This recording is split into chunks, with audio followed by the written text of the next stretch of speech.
Efendim, Doğu Türkistan'ın tarihi bir gününü anmak üzere İsa Alptekin Bey'in her zaman hayırhah Türkistan dostları dediği sizlerle toplanmış bulunuyoruz.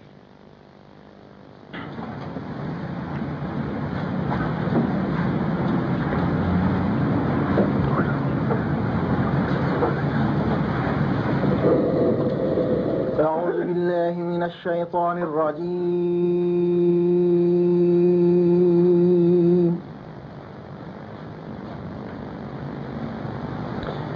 بسم الله الرحمن الرحيم.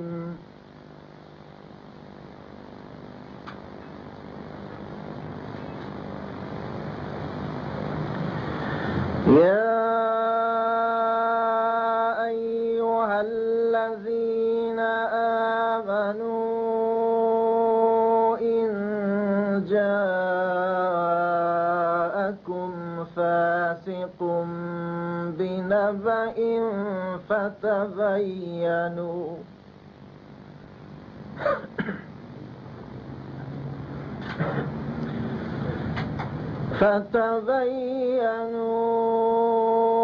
أن تصيبوا قوما بجهالة فتصبحوا على ما فعلتم نادمين.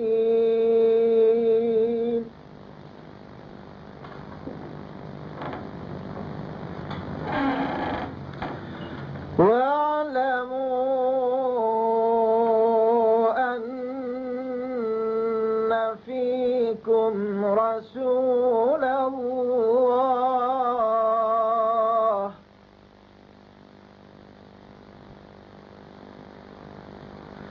لو يطيعكم في كثير من الأمر لعنتم ولكن الله حبب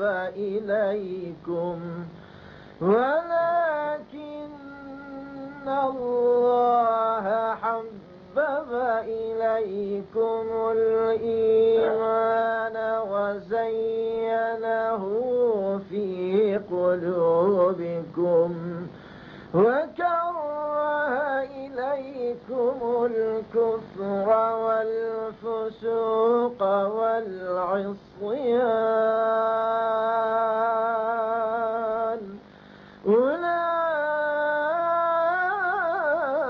أولئك هم الراشدون فضلا من الله ونعمة والله عليم حكيم. Efendim, Emin Işık Bey'e huzurlarınızda teşekkür ediyoruz. Şimdi Doğu Türkistan'ın emektar mücahidi İsa Alptekin Bey'i bir konuşma yapmak üzere buraya davet ediyoruz. Efendim,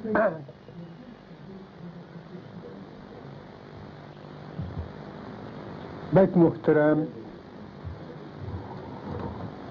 mükerrem Türkistan dostları veyahut esil Türk dünyasının hamileri, hepinizi gerek dahildeki, gerek haricideki bütün yurttaşlarım adına sevgi ve muhabbetle selamlarım ve hoş geldiniz derim. Aziz kardeşlerim, bir gün Doğu Türkistan'ın meş'um Çin asaretinden kurtulup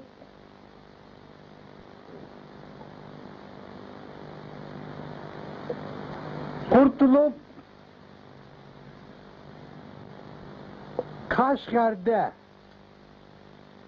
yani Karahan İmparatorluğu'nun kurucusu Abdülkerim Satuk Burahan'ın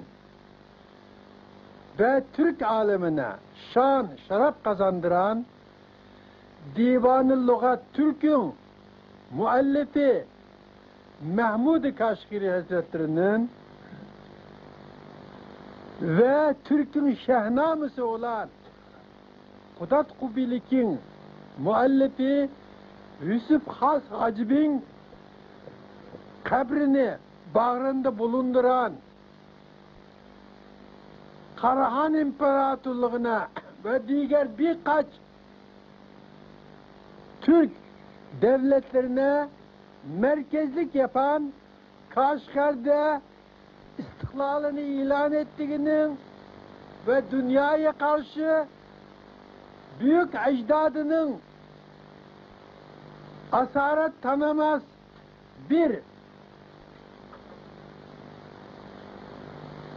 Türk zümrüsü olduğunu dünyaya karşı haykırdığını, Türk'ün ay yıldızlı gök bayrağının Tanrı dağları üzerinde dalgalanmaya başladığının 50. yıl dönümüdür.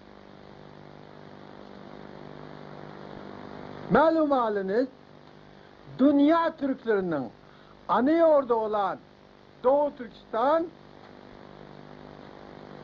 doğuda Çin, Dış Moğolistan, güneyde Tibet, Keşmir yahut Hindistan, Pakistan, Afganistan, batıda kardeş, ırktaş, dindaş, Batı Türkistan, kuzeyde Sibiryalı hem huduttur. Mesafesi takriben 2 milyon mürebbe kilometre topraktan ibaret olan Doğu Türkistan, askeri, siyasi, iktisadi bakımdan çok büyük bir ehemmiyete haiz bir Türk toprağıdır.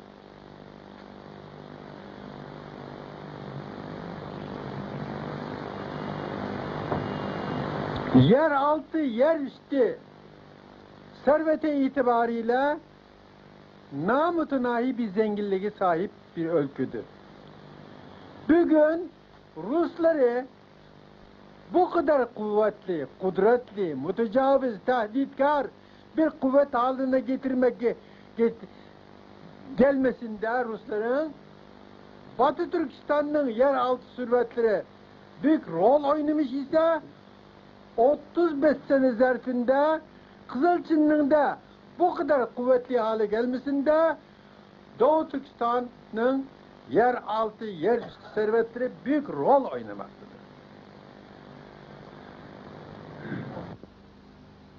Efendim Hamidullah Tarım Bey kendi yazdığı, Türkistan için kendi yazdığı bir şiirini okuyacak. Bu şiirindeki hulası Amri Peygamber sanıdır. Yani Resulullah'ın emri demek. Na ümit bulma vatandın bolsa iman sanıdır. Na ümit bulma vatandın bolsa iman sanıdır. Halk vatanını kaygırış emri Peygamber sanıdır. Halk vatanını kaygırış emri Peygamber sanıdır. Resulullah hubbul vatan minel iman demiş.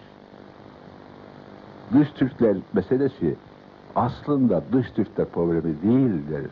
İç Türkler problemidir. Yani Türkiye problemidir. Bunu unutmamak lazım. Biz dış Türklerin ne derece müdafaa edersek kendimizi o derecede kuvvetlendirir oluruz. Bu şuuru çekmek lazım. Ortaya koymak lazım. Bundan muvaffak olabilirsek hallederiz. Ve tıpkı 16. asırdaki gibi bir cihan milleti haline gelebiliriz. Cihan devlet haline gelebiliriz. Tekrar ediyorum. Böyle olmuştur. Bir daha olabilir. Şartlar hazırdır.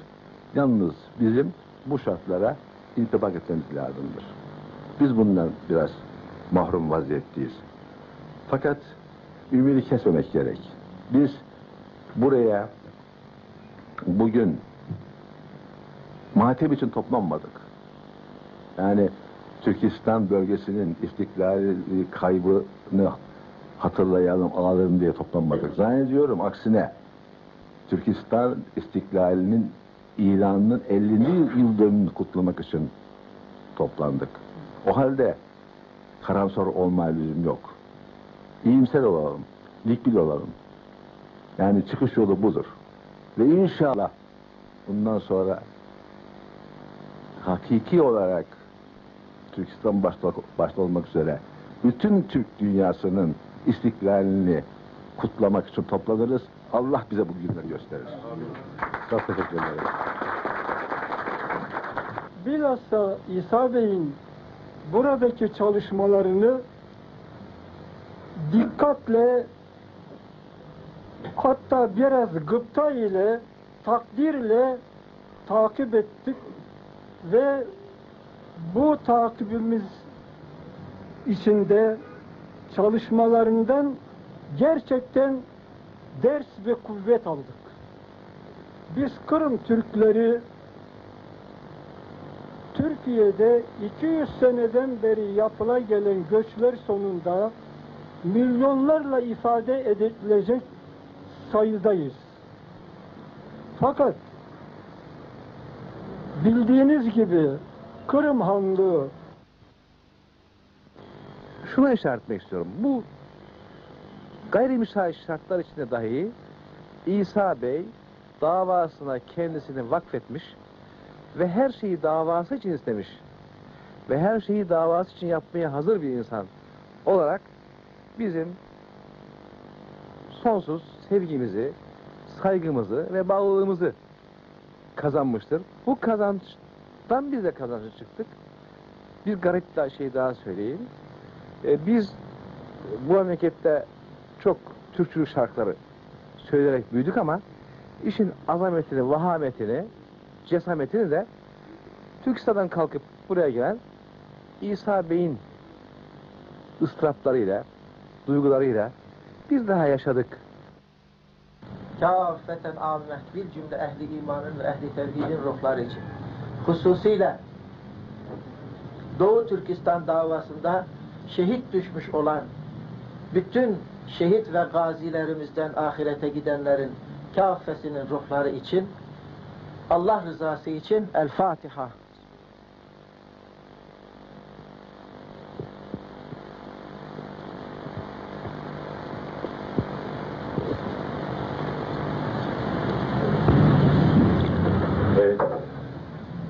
Ana yurdum, ata yurdum. Doğu Türkistan'ın yılmaz ve yorulmaz mücahidi İsa Alptekin'e saygılarımla. Üstümüzde şol yedi gök, altımızda bu yağız yer. Kün emriyle olunduk da, Orta Asya'nın ortası bize vatan kılındık da, otağlanıp konduğumuz, sularında meleklerle abdest alıp yunduğumuz, tek Tanrı'yı gökte bilip ibadetler sunduğumuz, Ulu Tanrı tarafından Türkoğlu Türk dendiğimiz, ilk defa kılıç kuşanıp soy atlara bindiğimiz, bozkurtlarla kardeş olup Altaylardan indiğimiz, yaylasında soluklanıp çöllerinde yandığımız ve ezeli düşmanımız Çinli'yi ilk yendiğimiz, vatan, vatan, vatan diye gece gündüz andığımız, ana yurdum, ata yurdum, can evim Doğu Türkistan, en güzel şiirler sana, sanadır en büyük destan.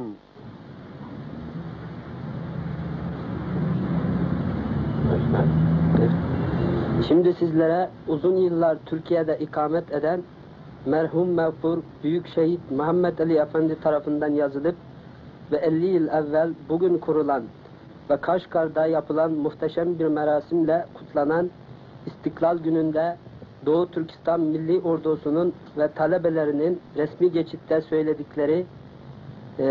söyledikleri Milli Marş'ın mısralarını okuyorum. Kurtuluş. Kurtuluş yolunda sudek aktı bizden kanımız.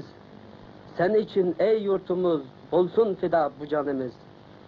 Kan keçip hem can verip ahir kutuldurduk seni.